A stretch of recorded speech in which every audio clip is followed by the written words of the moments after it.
Good afternoon, viewers. Welcome to this edition of the Vantage Point. On today's show, we'll be talking with the Executive Director of Youth Challenge Guyana, Mr. Dmitri Nicholson. We'll be talking about the recent seminar which the organization organized and hosted over the weekend, along with two other bodies, and we'll be talking about other issues facing the nation's youth. Welcome to the program. Thank you very much. Okay, first, on Sunday, there was a seminar that was organized by your organization. Just tell me a bit about what it entailed and what are some of the positives that came out of the event. Okay, well, the seminar came about because our data at Youth Challenge Guyana suggests to us that young people are not deeply involved in the dialogue regarding oil and gas in Guyana. And in many people in the communities that we work, we found that also the poor might not be as well represented in those dialogues as well. So we organized with the African Cultural Development Association and the Guyana Oil and Gas Association to hold a seminar that helps to bring more information to them about oil and gas and about how they might be able to position themselves to become more a part of the conversation or to be able to benefit financially or in other ways through this changing sector, through this new sector in Guyana.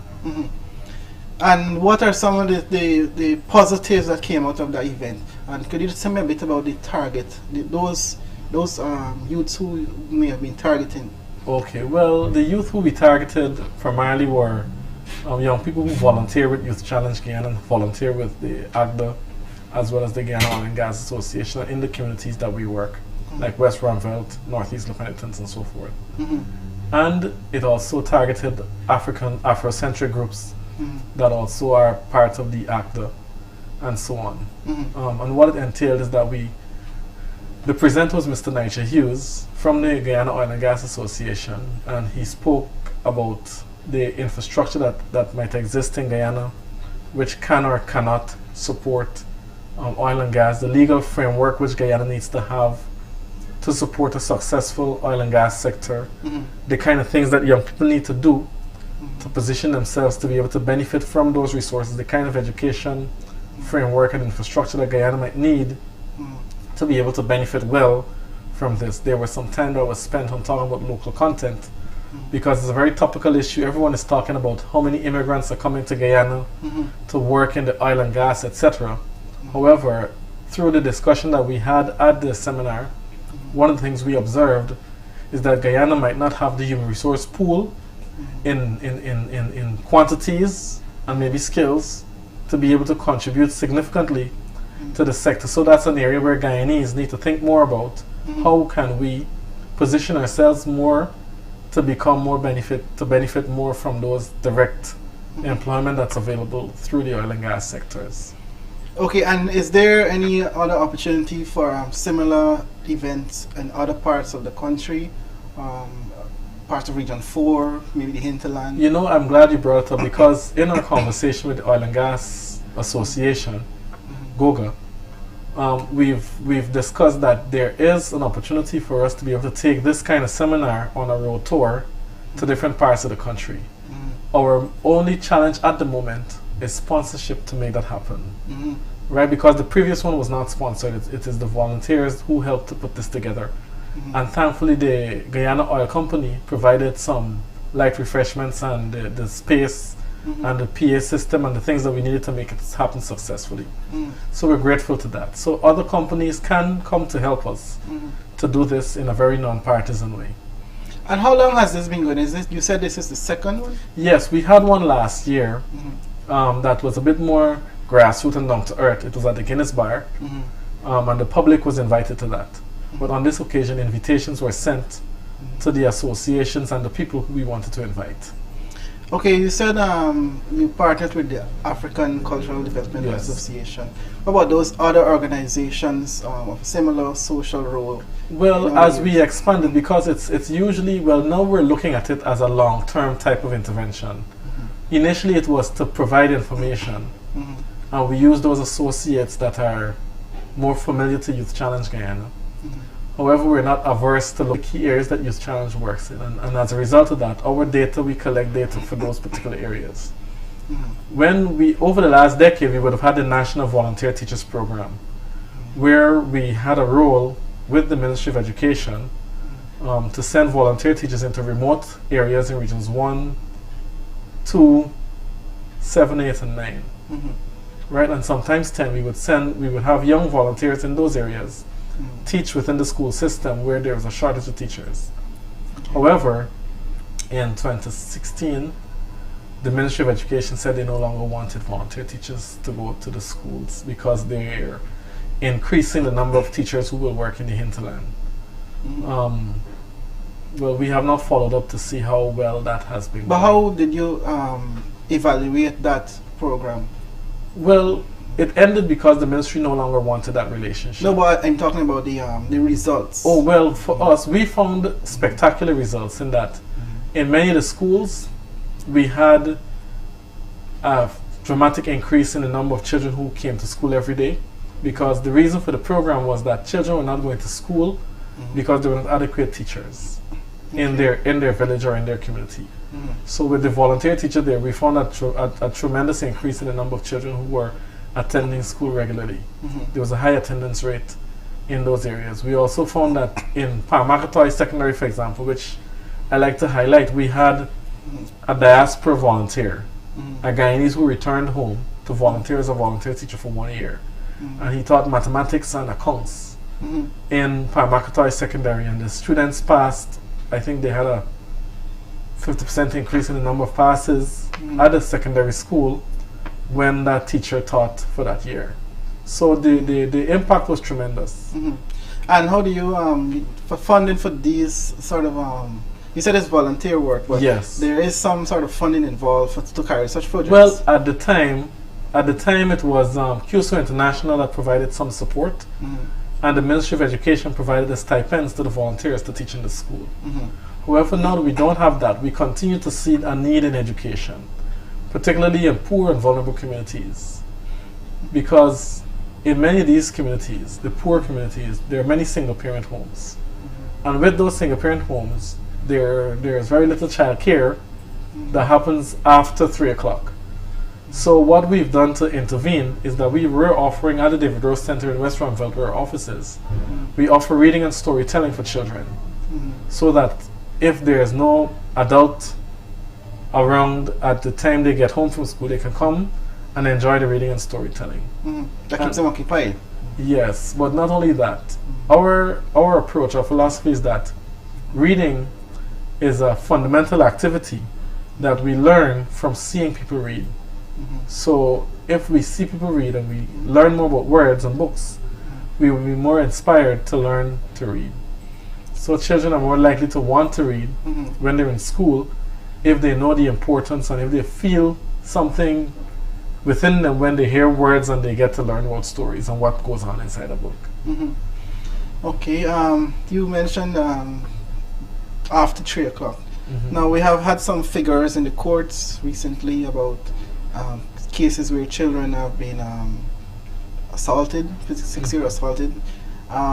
Is there any program or is there an initiative that your organization may want to follow or may have done in the past that impacts this particular issue? Yes, we're actually right now having a relationship with the Ministry of Social Protection's Child Care and Protection Agency to work more with young people for them to understand the risk behind sexual assault, work with young girls who may have been assaulted to help them to cope and develop their life skills and so on.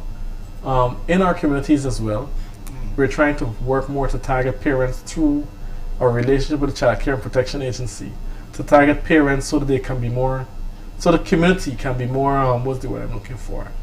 The community can learn to care and protect children better, because what we have is that the communities are where the systems break down. So if the communities don't respect children and see children as valuable, then they would not look out for their well-being. So we're trying to help to change that by working with parents so they can see children as important parts of the community, and not just because it's their child or somebody else's child. They won't, if it's somebody else's child, they won't pay attention. They will pay attention to all children. And that's very important. Yes. Okay, so in May this year, let's switch in May this year, you mentioned local and international volunteerism and the need for exposure for our youths. Why do you think this is important? Well, I'll tell you what, Youth Challenge has a long history of volunteerism, right? One of the major areas of our work in the past was bringing international volunteers to Guyana. And an area that we try to develop, but there is limited resources for it, is to have Guyanese volunteers go to work in other countries. Because we think that that kind of, well, just from traveling myself, I would have developed a whole set of life skills just by spending time working with other people in other countries. And we've had volunteers who went overseas and returned with a whole lot of life skills that they've transferred to people in the communities through their volunteer work and all these other kinds of activities. So for us, we see that as beneficial. We sent young Guyanese to Romania, for example, to do work in schools in Romania. And they've returned here and become meaningful contributors in human rights to their communities and volunteer in many other aspects of their communities. Because those skills are developed, people have to get the exposure to develop the skills. And if you never give people the opportunity for it, they won't have those skills. Well, I don't think they would have those skills. We don't think they would have those skills. And who would be the target group for that? Who are the persons you think need that type of exposure? Is it that the teenagers, those in the late teens, or is it like abroad? You know, well, when we did it, it was primarily for young adults, right between the ages of like 18 to 25. Because that's when people are contemplating their careers, they're learning about things they want to see in their communities, they're now deciding what they think is good for them, what they think is best for them. So if they get a chance to see the world, see different things, it gives them a better understanding of what their position might be in this global village, in this global context. So, and it's important as well. Okay, so now I'll ask you a bit. We spoke earlier about the oil and gas sector. I'll just go back to that a bit. Sure. Why do you think the youth should be, should have an understanding or grasp the opportunities that are available to learn more about the oil and gas sector at this particular point in our history? Well, I'll tell you what, it's the country is going to change a whole lot, right? And the people who it will mostly affect may be young people, our young people, because they may not have the resources to adjust themselves as people who may have been working for a long time can. Most young people in Guyana, our culture is to stay with your parents for a long time and then to move. But as the economy changes, those cultures might start to change. So it's going to impact them as well. Their desire for money is going to be great because prices are likely to go up. And as a young person, you know, you might want to be left behind when your friends start working with this company and that company and you're not really working. You didn't prepare yourself. You know, so those things are going to impact us. So you think education is one of the key there? It's always a key. What about those forums? You think that your organization have organizing the forums, you said, but do you think there is more the need for more public awareness? Absolutely, absolutely. I'll tell you what I think the breakdown is with regard to oil and gas. There's so many people talking, right? My perception is that everybody turned an oil and gas expert over the last month, right? So Guyana has more oil and gas exports now than countries that have oil for more than 100 years, right? The challenge is that who will you listen to? Who do you think might be a reliable source? Because one of the things that I personally do, and I encourage other people to do, is when you hear information, try to find out for yourself, what's the source? And compare it to other people or other companies and agencies that might have more expertise in this area.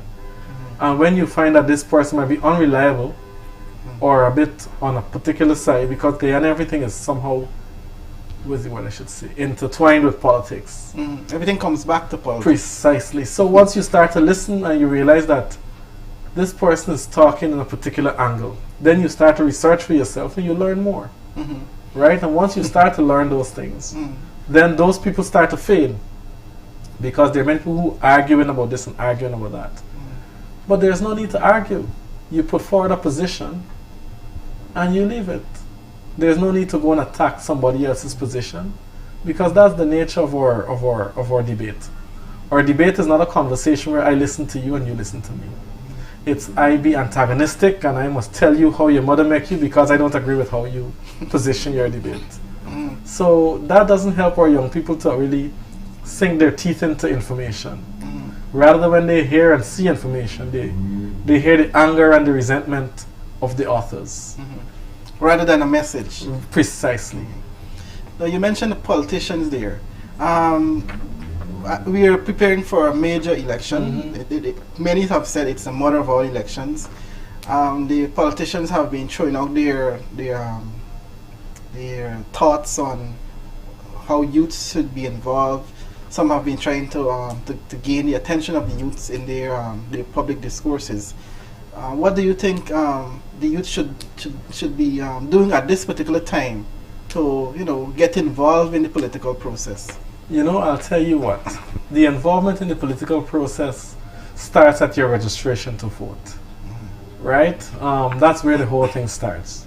However, all the discourse about who's arguing over what, I think, well, for me personally, I quietly read what these people are proposing, what their thoughts are on different things, because I have a daughter. And I wouldn't like to know that I voted for some idiot, and when she asks me in 20 years, I tell my wife one of the things I'm always afraid of with my daughter is in 20 years she's going to ask me, Daddy, where were you when this was happening? Like, for example, one of the things right now that affects me is, and a couple of my colleagues, is that, we sit and we say, how so-and-so body get all this now? Where my parents were when this land is sharing out? You know what I mean? Yeah. So, before that happens to me, when she becomes an adult, I prefer that I try to pay attention as much as possible to what the people are talking about now, and to be involved in that political process, know the facts. Because politicians can argue about positions, but the fact remains the fact. The fact doesn't change.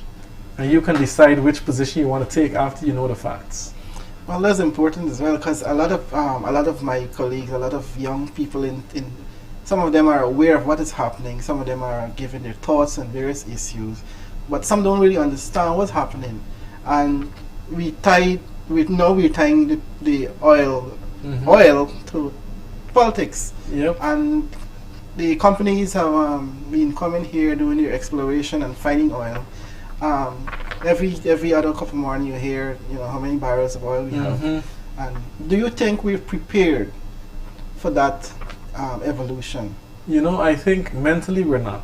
Mentally we're not. I don't think mentally we're prepared, because we're still instead of having dialogue, the politicians and the leaders and the people in the country are having, it's not even a debate, abuse out.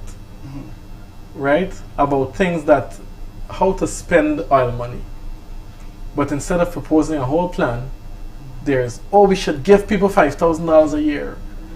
Oh no, we should do this and we should do that. But at the same time, while we're busy fighting against each other, the people who are exploring for the oil, the companies that are coming to do the work, the immigrants that are coming here for the jobs, are going about business as usual.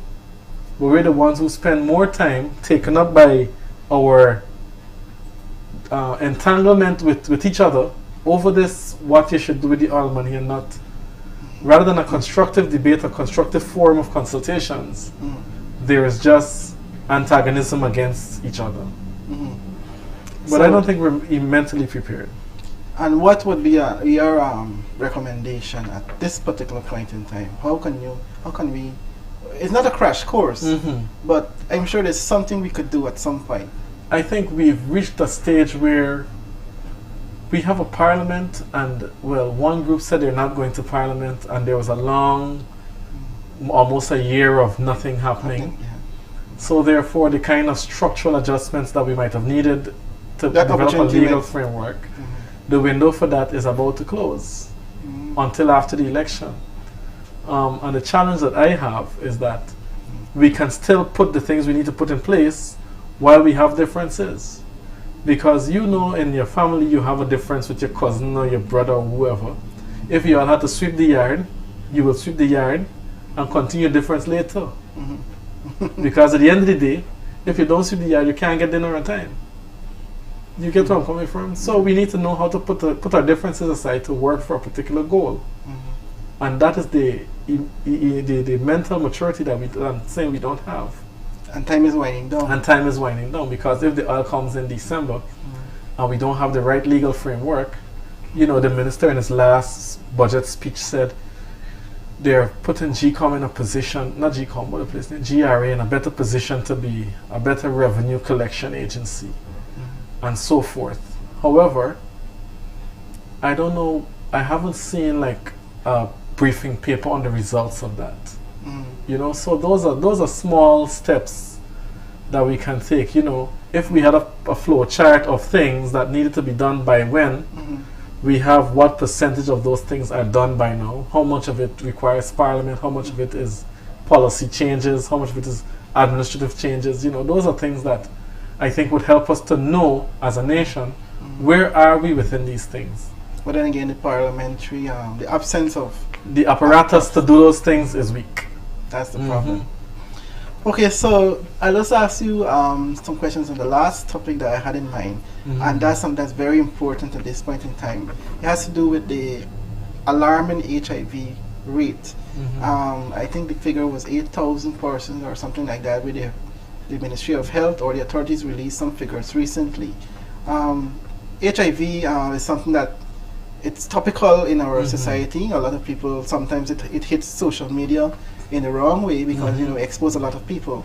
How has Youth Challenge been addressing this particular issue? Well, over the years, Youth Challenge has had a lot of input in fact, HIV prevalence has actually dropped over the last 10 years, right, to a significant level. And Youth Challenge is a part of doing that. But right now, our work is not directly involved in HIV prevention. Our work is in empowering youth to make better decisions. Pretty soon we're going to start a project focusing on boys and men to empower them to make better decisions, right? Because our approach to HIV prevention was a very similar one. If you empower people to become have more control over themselves, they're less likely to make risky behaviors, right? So although that I understand the prevalence at the moment based on the information the ministry has provided, our goal is with young people is to give them the skills to make better decisions for themselves. If you learn how to make good decisions, you're less likely to engage in risky behaviors. And one of the things our society runs away with is that people who are educated don't make poor decisions, which is a very, very troublesome thing to believe. Because good decisions come from the skills that you develop while you're growing. If you're exposed to an environment that people teach you how to do different things, you learn from that. If you're in a place where you see poor decisions being made all the time, you're not likely to develop the skills to make good decisions. So even though you might be educated, you come from a place where decision making is poor, communication skills are bad, you might not develop those skills. So that's where our role comes in. We can help people to develop the skills they need to make good decisions for themselves. So, and how exactly do you do that? Is there like do you have like workshops or seminars? Yes, what we have is a group of life skills mentors. And those life skills mentors conduct sessions with small groups of people in different communities over a period of time for them to enhance their own decision-making skills. Is it only in Georgetown? Because a lot of people think everything happens in Georgetown. Well, but you have other areas as well. It used to be more out of Georgetown than in. However, because the resources are less for those type of things in the country, it's more in Georgetown because the volunteers can move around more easily. There's better transportation infrastructure in Georgetown to work with. So it's easier to do this kind of thing in Georgetown. Okay, understand. Do you have anything else? Yes, one of the areas that we touched on, which really we didn't expand, was on the livelihood of Guyanese. One of the areas that we work to ensure is poverty reduction. And to reduce poverty, it means empowering people with skills that they can access resources for themselves and live a sustainable life and sustainable livelihood. I saw you had a program, I think Exxon or someone. Yes, we have a relationship with ExxonMobil to conduct urban agriculture projects. What does that entail? Well, within the city, there are many poor communities. And what we've done is identify particular communities that we can work in so that people can come together and produce for themselves using agriculture. So right now, Elim Pentecostal is one of our partners, and we work on West Front Road at our office. So people from that community, from those two communities, come together. Northeast Lepentans, they come together, and they plant their goods with our support, and then they reap it for themselves. So they've done things like okra, cabbage, pak choi, kalaloo, and so on. So the technical skills are provided by us for them to learn, so that they can do this for themselves with that group, or they can do it for themselves at home. And there is room for that to be maintained by that community? Yes, because we provide the skills and the startup tools. And once they start with that, then they can continue to manage that on their own. Okay, so is there anything else about Youth Challenge that you may want to tell us today? Oh yes, one of the areas that we've also worked in is that we're going to have a television program which we started with the Ministry of Health's help to broadcast and bring more awareness to men's health. Men's health. Because one of the areas that we find in the country that does not get the attention that it needs is men's health. So although you have all these awareness programs for this and for that, focusing on men and men's health is an important thing. And for example, one of the areas that we looked at is prostate cancer. The programs are going to be aired on Saturday. You know, we went around, it was sort of a man in the street, we went around, asked people, asked men their thoughts on this issue and how they feel about having to be checked for prostate cancer using a digit, and so on, because there are many people who have a misconception. Yeah, we found that out recently here actually. We did an interview, and we spoke with Dr.